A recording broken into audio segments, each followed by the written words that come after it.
नमस्कार दोस्तों, स्वागत करते हैं अपने यूट्यूब चैनल एजुकेशन पाठशाला में। तो आज हम लोग क्लास 11th का सेकंड्स में यूनिट 2 लेके आए हैं। सबसे पहले हम लोग यूनिट 1 कंप्लीट कर चुके हैं। जिन्होंने अभी तक नहीं देखा है जाके यूनिट 1 देख सकते हैं। अब हम लोग यूनिट 2 लेकर आए हैं। यूनिट 2 में ओलंपिज्म पढ़ेंगे हम लोग। तो सबसे पहले हम लोग देख लेते हैं ओलंपिज्म में क्या क्या टॉपिक पढ़ेंगे। एंशियंट एंड मॉडर्न ओलंपिक्स पढ़ेंगे। फिर उसके बाद हम लोग पढ़ेंगे concept and Olympics value, excellence, friendship and respect. फिर हम लोग पढ़ेंगे Olympic symbols, motto, flag, oath and anthem. फिर हम लोग पढ़ेंगे Olympic movement structure, IOC, NOC, IFS and other members. तो अब हम लोग सबसे पहले आ जाते हैं एंशियंट ओलंपिक। एंशियंट ओलंपिक की बहुत सी कहानी हम लोगों को बताई जाती हैं, लेकिन रिटेन में जो कहानी है वो 1776 बीसी में दी गई थी। जो यह गेम है वो गॉड, ग्रीक के एक गॉड थे जीस, गॉड जीस, उनके ऑनर में रखी गई थी। ठीक है। जो एंशियंट ओलंपिक गेम्स जो ऑर्गेनाइज किए जाते थे वो एक सिटी थी ओलंपिया, जो कि ग्रीस की सिटी थी।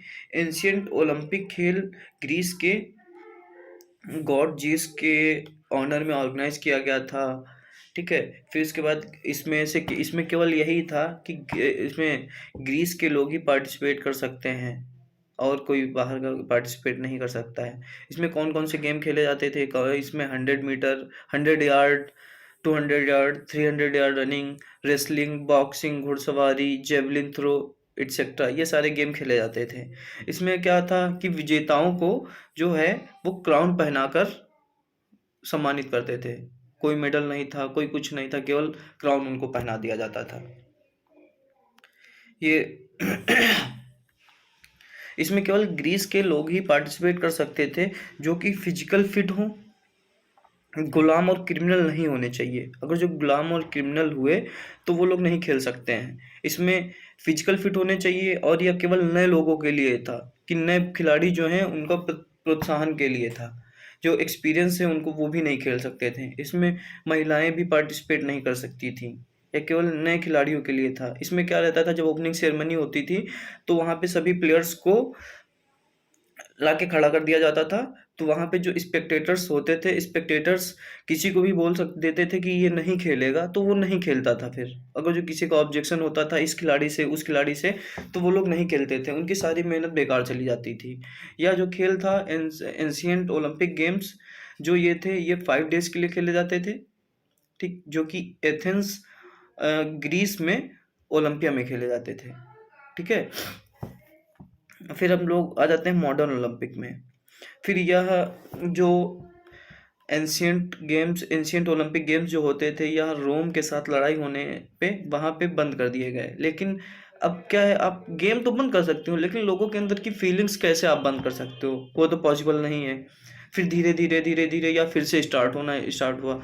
तो इसमें मॉडर्न ओलंपिक गेम्स जो हैं वो 1896 में बैरन पेरेडी कोबर्टिन के एफर्ट से फिर से ये स्टार्ट किए गए, जो कि Baron Pierre de Coubertin fathers of modern Olympics भी बोले जाते हैं। ठीक। फिर इसके बाद क्या हुआ, the first modern Olympic games were held in Athens in 1896, जिसमें 9 कंट्रियों ने प्रतिभाग किया था। 9 देशों ने प्रतिभाग किया था। इनका ये बैरन पेरेडी कोबर्टिन का सबसे एक मोटो ये था कि हमारे जो जो आज हम लोग आपस में लड़ भिड़ रहे हैं, लड़ भिड़ से दूर करके हम लोग दोस्ती का भाईचारा निभाएं, दोस्ती आगे बढ़ाएं। तो इस वजह से इन्होंने फिर से एंशियंट मॉडर्न ओलंपिक स्टार्ट किया। ठीक। जो 4 साल का ओलंपिक गैप कहलाता है वो ओलंपियाड होता है। इसमें जो मॉडर्न ओलंपिक गेम है इसकी ड्यूरेशन 16 डेज रखी गई। ठीक। जब इसकी ओपनिंग सेरेमनी होती है तो ओपनिंग सेरेमनी में मशाल जलाई जाती है। मशाल जला जहाँ पे होना होता है वहाँ तक मशाल आती है। मशाल के बाद फिर इसमें फ्लैग दिखाया जाता है, फ्लैग फहराया जाता है। और वहाँ पे एक जो सॉन्ग होता है एंथम, ये सारी चीज़ होती हैं उसमें। जो मॉडर्न ओलंपिक भी 2 तरीके से डिवाइड है, winter Olympic, modern Olympic. Winter Olympic games is a major international sporting limit that occurs once every 4 year. जो विंटर ओलंपिक गेम है यह भी 4 साल में आयोजित किया जाता है। विंटर ओलंपिक में आइस हॉकी, स्काई जंपिंग, ये सारे गेम रखे गए हैं। The first winter Olympics that 1924 Olympics was held in Chamonix, France. France में ये सबसे पहले ऑर्गेनाइज किए गए थे। The games were held every 4 year from 1924 until 1936। ये जो गेम थे हमारे 1924 से 1936 तक कंटिन्यू 4 4 साल के गैप पे ऑर्गेनाइज किए गए, लेकिन सेकेंड वर्ल्ड वार के टाइम पे ये 1940 और 1944 में ऑर्गेनाइज नहीं किए गए थे। फिर इसके बाद 1948 में फिर से ये पुनः ऑर्गेनाइज किए जाना स्टार्ट कर दिए गए।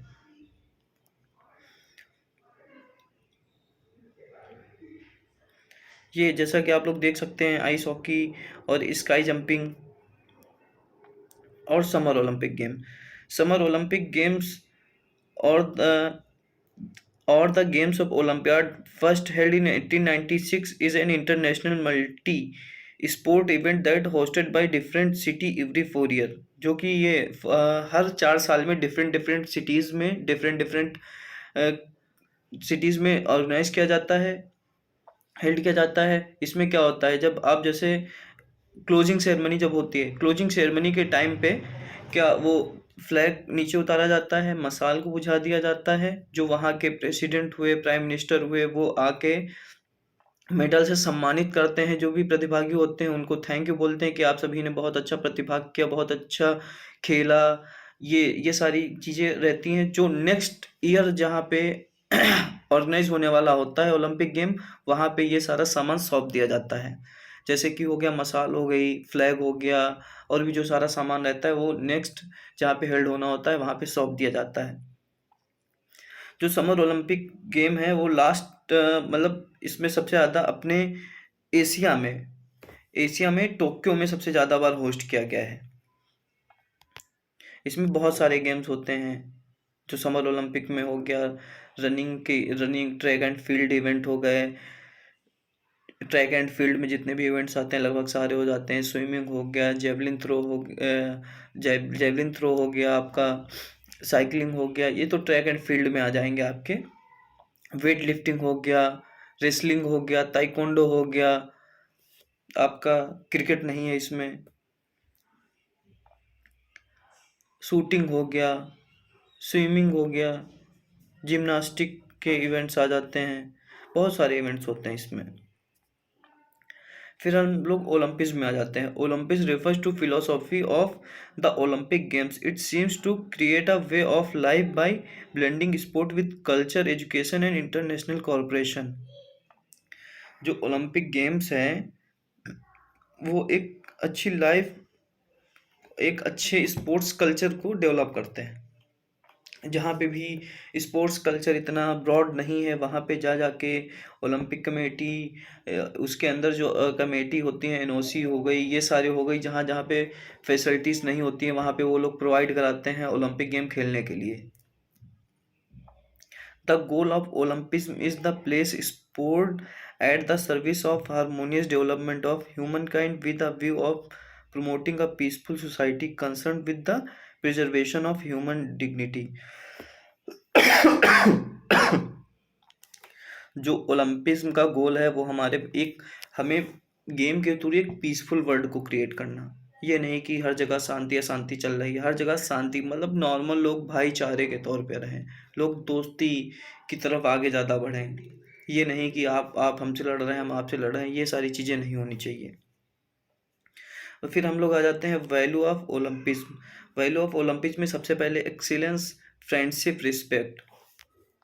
तो हम लोग आ जाते हैं एक्सीलेंस। एक्सीलेंस में आप अपने जो भी आपका है, आप जिस गेम से हो, अपने गेम का 100% प्रदर्शन देना। जितना भी आपको आता है आप अपना 100% दो। ये नहीं है कि हाँ आपको आता बहुत है, आपने अपना परफॉर्म अच्छे से नहीं किया।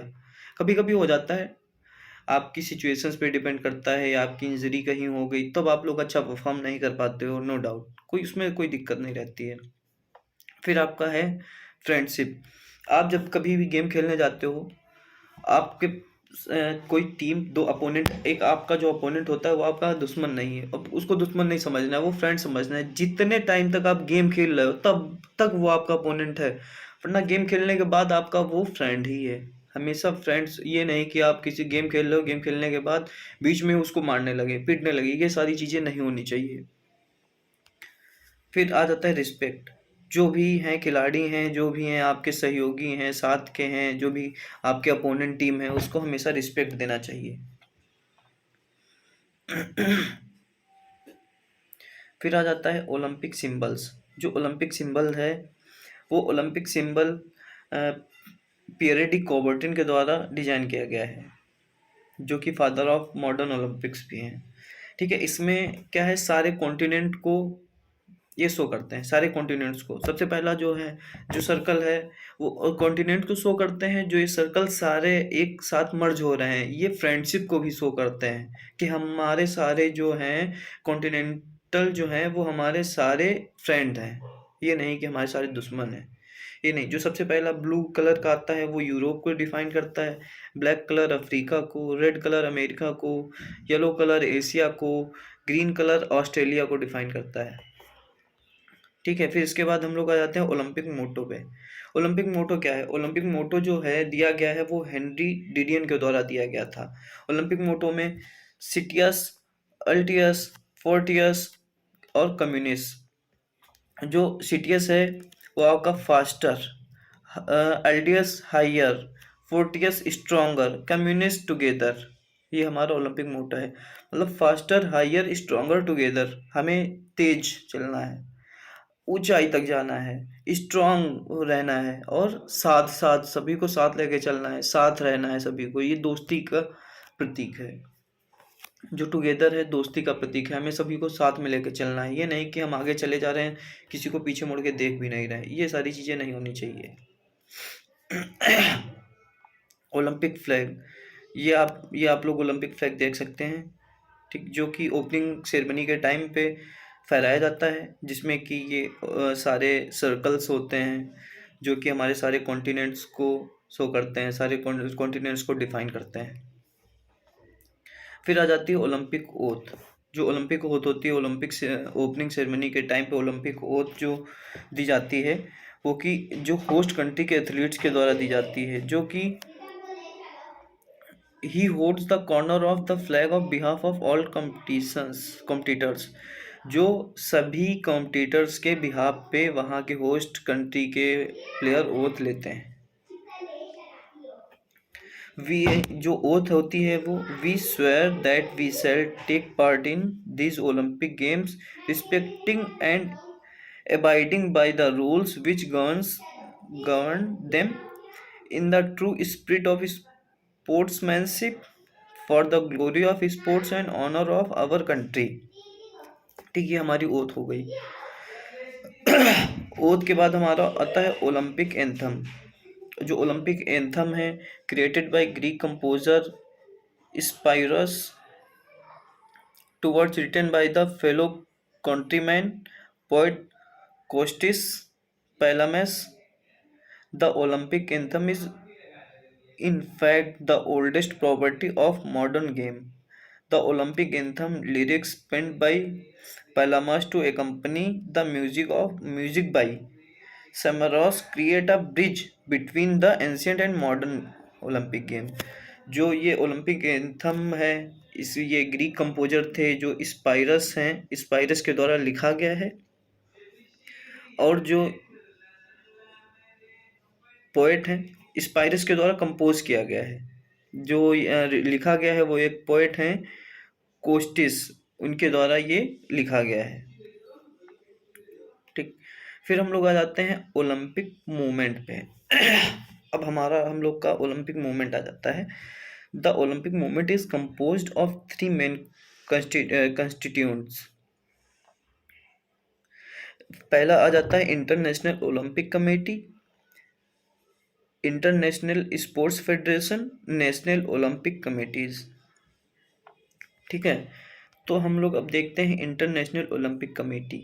International IOC is the supreme authority of the Olympic movement formed in June 1894, the headquarters of IOC in Lausanne, Switzerland. It is the authority which organizes the modern summer and winter Olympic games, जो कि organise कराती है summer and winter Olympic games को। यही बताती है IOC decide करती है किस कंट्री में होना है, किस कंट्री में नहीं होना है। ये सारी चीज़ें आईओसी दिखाती है, बताती है। अब इसमें रोल ऑफ आईओसी, रोल क्या है आईओसी का?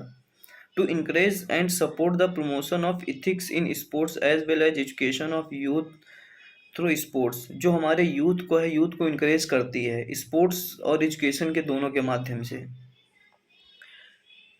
जो ये ओलंपिक गेम होते हैं, आईओसी जो होती है, to encourage and support the organisation development and coordination of sports and sports competition.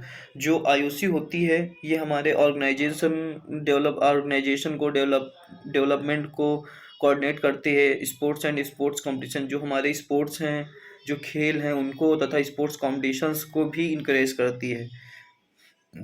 ये हमारा जो है ओलंपिक आईओसी जो है, ये रेगुलर ओलंपिक जो है हो रहे हैं, इनको रेगुलरली ऑर्गेनाइज कराया जाए, ये सारी जिम्मेदारी होती हैं। To encourage and support the promotion of women in sports at all levels. पहले के टाइम पे एंशियंट के टाइम पे वुमेन्स को खेलना अलाउ नहीं होता था, लेकिन मॉडर्न ओलंपिक में वुमेन्स भी खेलने लगी हैं, तो इसमें वुमेन्स को भी सपोर्ट करना है, इसमें वुमेन्स को भी आगे बढ़ाने के लिए ये हमारी कमेटी वर्क करती है।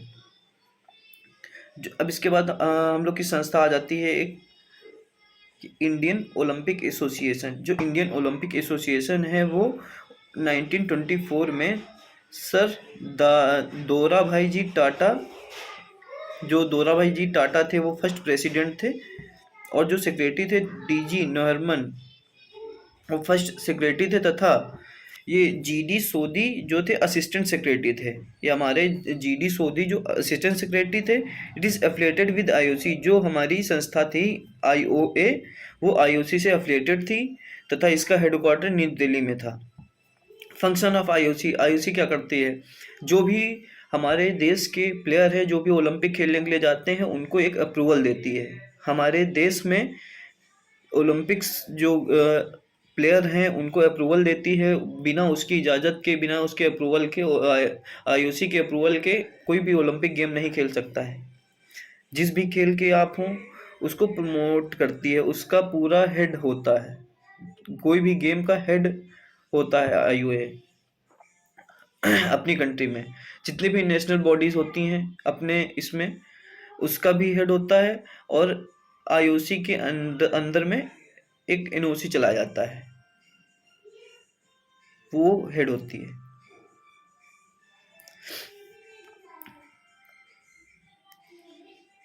ये जो है आईओसी आईओए जो है वो to provide technical help for conducting national level competition. जो हमारी होती है आईओए, जितने भी नेशनल इवेंट होते हैं उसमें टेक्निकल हेल्प प्रोवाइड कराती है, और ऑब्जर्व करती है कि ये स्मूथ वर्क कर रहे हैं कि नहीं कर रहे हैं। नेशनल स्पोर्ट एसोसिएशन जो हैं ये स्मूथली वर्क कर रहे हैं कि नहीं कर रहे हैं, अपने खिलाड़ियों के प्रति सपोर्टिव है कि नहीं है, ये सारी चीज़ें होती हैं। फिर आ जाता है national Olympic committee. National Olympic committee जो होती है वो हमारे जो एनओसीज़ हैं, लगभग हमारे वर्ल्ड में लगभग 206 एनओसीज़ हैं, उनको वो सारी सुविधाएं प्रोवाइड कराती है। जिस भी देश में जहाँ के भी प्लेयर होते हैं वहाँ उनकी अच्छी सुविधाएं नहीं होती कि वो ओलंपिक गेम खेल सके, वहाँ पे जाके एनओसी अपनी सुविधाएं प्रोवाइड कराती है, उनके ओलंपिक तक खेलने लायक उनको सुविधाएं प्रोवाइड कराती है। तथा जिस भी देश में पहले ओलंपिक होने वाले हों, इन फ्यूचर आगे जैसे होने वाले हैं, तो उसमें हर एक कंट्री में जाके एडवर्टाइजमेंट के पर्पस से उनको बताती है कि आप सभी प्लेयर तैयार हो जाओ, next year, next month, next day, जब भी टूर्नामेंट ओलंपिक होने वाला होता है तो उसके बारे में बताते हैं, तो प्लेयर अपनी प्रिपरेशन करना स्टार्ट कर दें, प्रैक्टिस करना स्टार्ट कर देते हैं। तो ये सारी चीज़ें भी एनओसी की होती हैं। जो एनओसी होती है वो आईओसी के अंडर वर्क करती है। आईओसी की जो सेकंड सबसे बड़ी संस्था है वो एनओसी है। एनओसी ही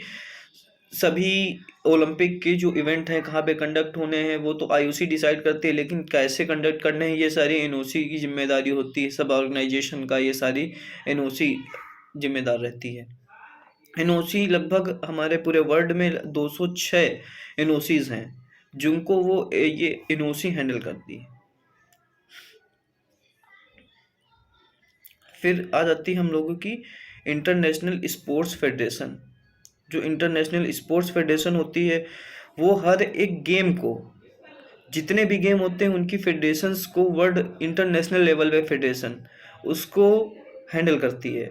ये अपने अपने गेम की अलग अलग इंटरनेशनल फेडरेशन बनी होती है जो कि हमारे रूल्स के बारे में बताती है, कैसे ऑर्गेनाइज कराना है, क्या ऑर्गेनाइज कराना है, क्या टेक्निकल इक्विपमेंट्स यूज़ होंगे, क्या इक्विपमेंट नहीं यूज़ होंगे, किस टाइप की ड्रेस होगी, किस टाइप की ड्रेस नहीं होगी। ये सारी हमारी इंटरनेशनल स्पोर्ट्स फेडरेशन डिसाइड करती है। उसके रूल के अकॉर्डिंग चलना पड़ता है। अगर जो आप उसके रूल के अकॉर्डिंग नहीं चलते हो तो आपका वो कोई फ़ायदा नहीं है। कोई आप अच्छे प्लेयर नहीं फिर वो कर सकते हो, इंटरनेशनल लेवल पे पार्टिसिपेट नहीं कर सकते हो। ये सारे रहते हैं जो हमारी to manage and monitor the every day running of words various sport discipline including for those on the program that practical organisation of event during games to supervise the development of athletics practicing these sports at every level. जो हमारी IFS है, जो Indian international sports federation है, ये हर एक sports में अपने जो स्पोर्ट्समैन होते हैं, स्पोर्ट्स पर्सन होते हैं, उनको रूल्स के बारे में बताता है, नई नई प्रैक्टिस के बारे में बताता है। ये सारी चीज़ें होती हैं। ठीक, नमस्कार दोस्तों, हम लोग अब यहीं पे अपना सेशन समाप्त करते हैं। आप लोग मेरा ये वीडियो जो है उसको शेयर करें, हमारे यूट्यूब चैनल को सब्सक्राइब करें, ज़्यादा से ज़्यादा लाइक करें। ठीक, थैंक यू दोस्तों। नमस्कार दोस्तों, स्वागत